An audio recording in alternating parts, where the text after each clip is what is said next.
Let's face it, drawing is so hard to master, but you can do it. I'm Cody with Fayence Atelier, and as a professional artist, I'm going to share with you a few things that I wish I would have known before I started drawing. Let's get to it. The first thing is that you have to understand that at first, your drawings are not going to be very good. Oh no!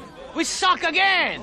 Even the best artists in the world, when they sat down initially to do their very first drawing, at whatever age that was, I promise you it was not a masterpiece. Some people may have talent in the form of they can look at something and replicate it because they have kind of good natural perceptual skills, but everyone, even those that have some talent, have to sit down and develop that talent and work on it.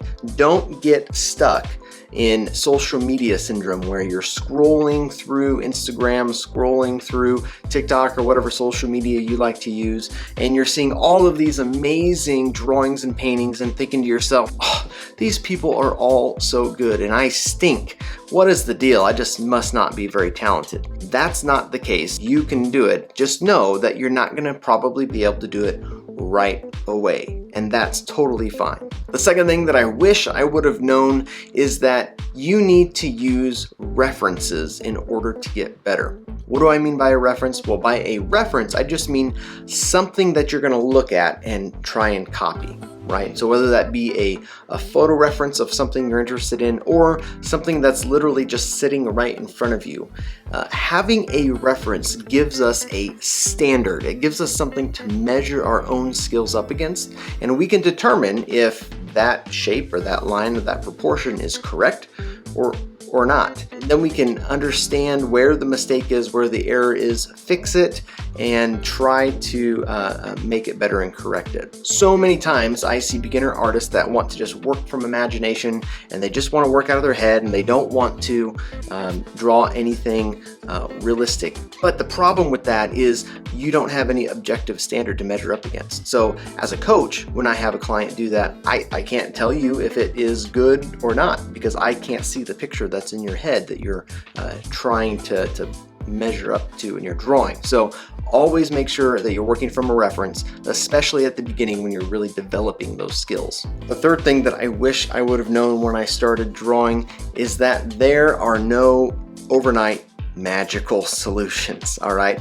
We live in an instant gratification world where we want everything to happen right now. The problem is that in order to get instant results, you're going to have to cut some corners somewhere, right? So maybe that's in the form of instead of learning how to actually draw and see proportions and replicate things and spot errors, I'm just going to trace what I'm drawing, or I'm just going to project what I'm doing and just trace around that. Or maybe I'm just going to look online and try and find a step-by-step tutorial of what I want to draw where it says draw a circle here, so you draw the circle, draw a line there, you draw a line, and you're literally just verbatim doing exactly what the instructor does. Now, don't get me wrong, I don't want to put down any of those things, but if you really want to learn how to draw well, you have got to build a solid foundation of fundamental drawing skill. Once you've learned those fundamental principles, you'll be able to draw whatever you want,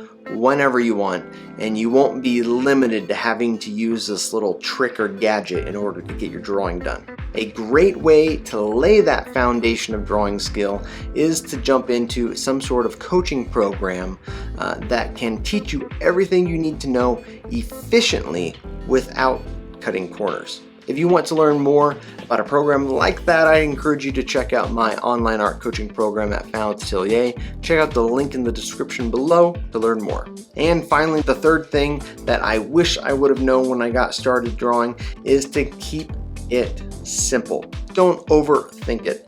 So many times we think that all we're missing is that one gadget or that one tool, or maybe I just need to get a little bit better brand of pencils or a little bit better paper and all my problems will be solved. And while we may think that, what's really happening is we're just coming up with excuses. We're coming up with excuses as to why our drawing skills aren't the way they are, or we're coming up with excuses so that we don't really have to get started. But we can tell people that we're going to get started, but I don't have that thing yet, so not ready to get going yet.